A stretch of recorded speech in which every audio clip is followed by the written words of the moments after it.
There's a moment right before a room erupts when everything is so quiet you can hear the ice melting in the drinks. That's what I remember most about my 30th birthday. The silence, thick and expectant, as 40 pairs of eyes flicked between me and the cake, waiting for me to blow out the candles. I didn't know yet that the real show was about to start, that the candles were just props, and that my family had rehearsed something far more dramatic than happy birthday. I should have known something was off the second I walked in. The decorations were too perfect, the guest list too curated, faces I hadn't seen in years, some I barely recognized, all gathered in my parents' living room, which had been transformed with gold streamers and a banner that read 30. Flirty and thriving. My mother never used words like flirty. My father never smiled that wide unless he was about to deliver bad news. But I played along, hugged the aunts and uncles, accepted the compliments, and tried to ignore the way my sister's phone hovered, just a little too long on my face every time I turned around. The first hour was a blur of small talk and forced laughter. My cousin Rachel cornered me by the punch bowl to ask if I was still doing that freelance thing. And my Uncle Mark made a joke about how I was the only one in the family who still rents. I smiled, nodded, and counted the minutes until I could slip away. But every time I edged toward the door, someone blocked my path, offering cake, asking for a selfie, pulling me into a group photo. It was like they'd all been given a script, and my role was to stay put. When my father tapped his glass with a fork, the room fell silent. He stood at the head of the table, his posture rigid, his expression unreadable. My mother took her place beside him, clutching a stack of index cards. My sister, phone in hand, positioned herself just to my left, camera already rolling. That's when I realized this wasn't a birthday party. This was a stage, and I was the main act. "Thank you all for coming," my father began, his voice steady but cold. "Tonight isn't just about celebrating another year. It's about addressing something that's been weighing on this family for a long time." He paused, letting the words hang in the air. "We're here because we care about you, but we can't ignore the damage you've caused." A ripple of discomfort passed through the crowd. My mother cleared her throat and began to read from her cards. "You've always been difficult," she said, her voice trembling just enough to sound sincere. "Since you were a child, you've pushed people away. You never listen. You never appreciate what you have. You make everything about you." She went on, listing every perceived slight, every childhood tantrum, every adult decision that didn't align with her expectations. The room was silent except for the sound of her voice and the occasional sniffle from a sympathetic aunt. My sister's phone caught every word, every flicker of emotion on my face. I sat there, hands folded in my lap, heart pounding so loudly, I was sure the microphone on my sister's phone would pick it up. I wanted to scream, to run, to disappear. But I didn't. I just listened, letting their words wash over me like cold rain. When my mother finished, my father took over. "We're not doing this to hurt you," he said. "But you need to understand how your actions affect everyone around you. You're selfish. You're ungrateful. You're tearing this family apart." He gestured to the room, inviting others to speak. One by one, relatives stood up to share their grievances, some real, most imagined. My cousin accused me of ruining her wedding by not attending. My uncle blamed me for a family feud that started before I was born. Even my childhood best friend, who I hadn't seen in years, chimed in about a forgotten birthday card. Through it all, my sister kept filming, her eyes never leaving the screen. I wondered how many views she thought this would get, how many likes she'd collect for capturing my humiliation in 4K. But I didn't cry. I didn't argue. I didn't give them the reaction they wanted. Instead, I waited. Because what they didn't know, what none of them knew, was that I'd come prepared. For months, I'd felt something brewing beneath the surface. The pointed comments, the cold shoulders, the sudden interest in my personal life. I'd started recording my conversations with my parents, saving texts and emails, documenting every accusation and manipulation. Not because I planned to use them, but because I needed proof that I wasn't imagining things. Now, sitting in that room, surrounded by people who claimed to love me, I realized I finally had a reason to use them. When the last relative finished speaking, my father turned to me. Do you have anything to say for yourself? I looked around the room, at the faces twisted with concern and judgment, at my mother's trembling hands, at my sister's phone still pointed at me like a weapon. I took a deep breath, steadying my voice. Funny, I said. I've been recording too. A murmur rippled through the crowd. My sister's phone wavered for the first time. My mother's face went pale. I reached into my bag and pulled out my phone, scrolling to a folder labeled Family. I connected it to the Bluetooth speaker my father had used for his speech. The room held its breath, but I didn't press play, not yet. I wanted them to feel the anticipation, the uncertainty, the same way I had felt it for years.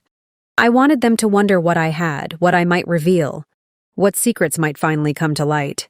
The silence stretched, taut and electric. I could see the questions forming in their eyes, the fear creeping into their expressions. For the first time all night, I was in control, and I wasn't about to give that up. I let my thumb hover over the play button, watching the tension ripple through the room. My father's jaw clenched, his eyes narrowing as if he could will me into submission with a single glare. My mother's lips parted, ready to protest, but no sound came out. My sister, for once, lowered her phone, her confidence faltering as she realized this wasn't the viral moment she'd planned. I could have started with the worst of it, the shouting matches, the threats, the confessions whispered when they thought I wasn't listening. But I didn't. Instead, I scrolled to a recording from 3 months earlier, a conversation in the kitchen after a Sunday dinner. My mother's voice, sharp and brittle, filled the room. She's always been a problem, Richard. I don't know why we keep pretending. Maybe if we embarrass her enough, she'll finally move out and stop ruining every holiday. A gasp escaped from somewhere near the back. My aunt, who'd always played peacemaker, looked away, her cheeks flushed. My father shifted in his seat, but I didn't give him time to speak. I played the next clip, a phone call between my parents, their voices low and conspiratorial. "We need to do something drastic," my father said. "She's not getting the message. If we don't act now, she'll never change." My cousin Rachel, the one who'd cornered me earlier, suddenly found her shoes fascinating. My Uncle Mark, who'd laughed the loudest at my expense, stared at the floor. The room, so quick to judge, now sat in uneasy silence. I paused the audio, letting the words settle. "You wanted honesty," I said quietly. "You wanted everyone to know the truth. So let's tell the whole story." I played another recording, this one from a family group chat. My sister's voice, mocking and cruel, echoed through the speakers. "Let's just film it for TikTok. If she freaks out, it'll go viral. At least something good will come out of her drama." A few people shifted uncomfortably, glancing at my sister, who now looked as if she wished she could disappear. The phone in her hand trembled, her knuckles white. I looked around, meeting the eyes of each person who'd spoken against me. "You all had something to say about me tonight. But none of you asked why I stopped coming to family events. None of you asked why I keep my distance. You just assumed I was the problem." My voice was steady, but inside my heart raced.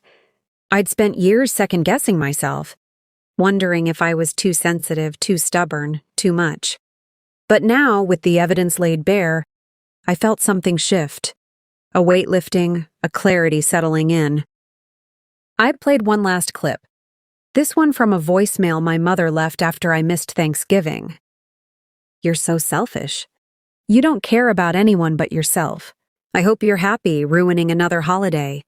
I stopped the recording, letting the silence speak for itself. For a moment, no one moved. No one spoke. The only sound was the faint hum of the refrigerator in the next room. Then, slowly, the mood began to change. My cousin Rachel stood up, her voice shaky. "I didn't know," she said, looking at me, then at my parents. I thought you were just being dramatic." My Uncle Mark cleared his throat, avoiding my gaze.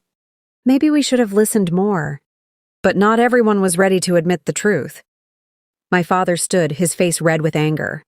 "This is manipulation," he spat. "You're twisting our words, making us look like monsters." My mother, tears streaming down her face, shook her head. "We were just trying to help you.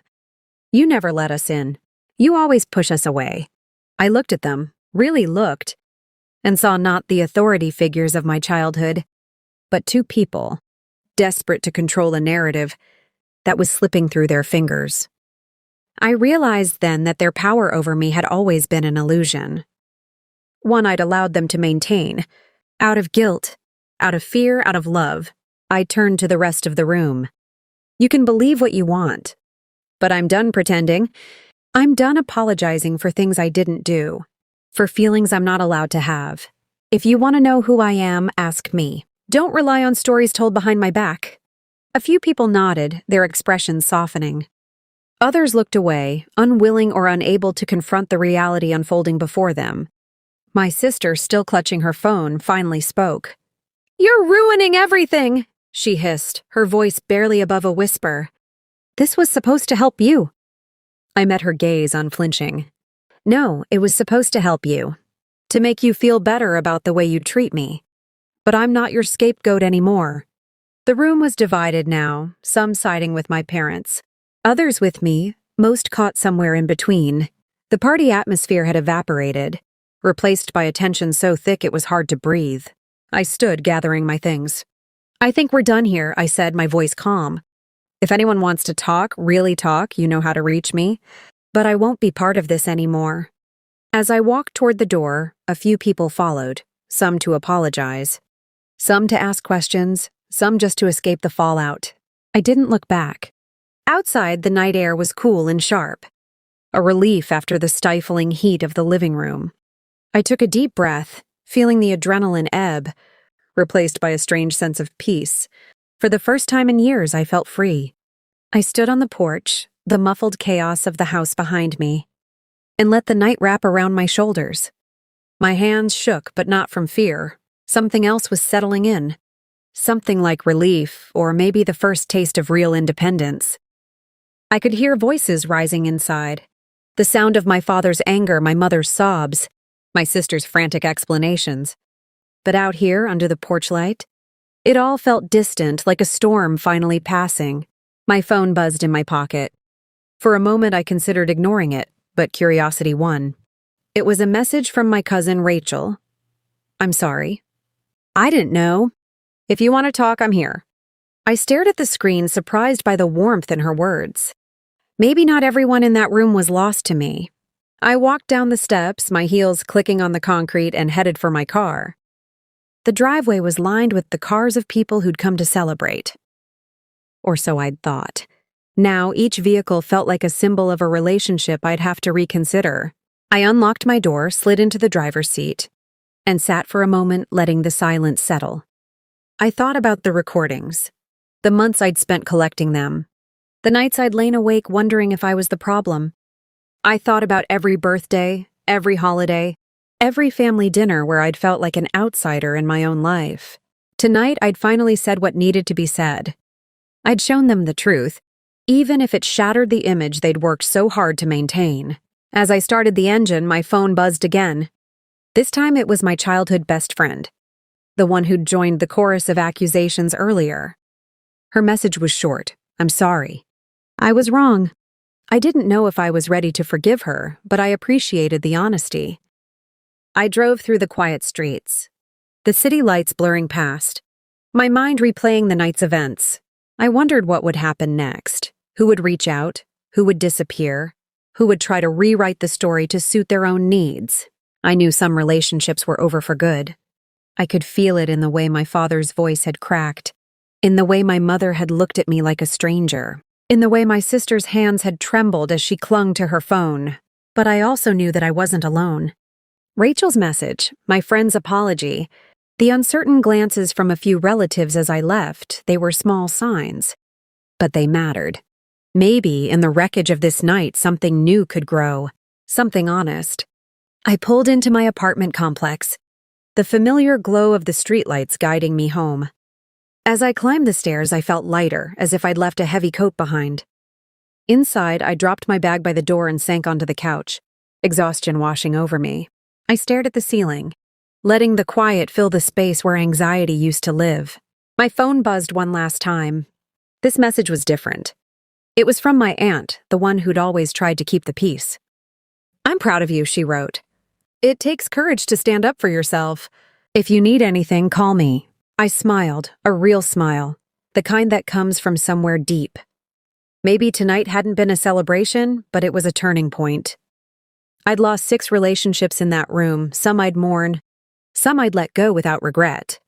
But I'd gained something more important, the freedom to define myself, to choose who I let into my life, to speak my truth without fear. I thought about the look on my father's face when I'd said, "I've been recording too." The shock, the anger, the realization that I wasn't the child he could control anymore.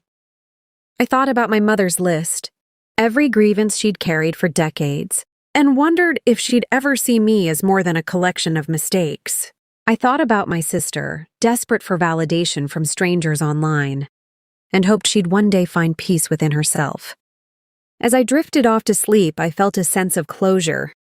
The intervention they'd planned to break me had instead set me free. I didn't know what the future held, but I knew I'd face it on my own terms. And that, I realized, was the best birthday gift I could have given myself.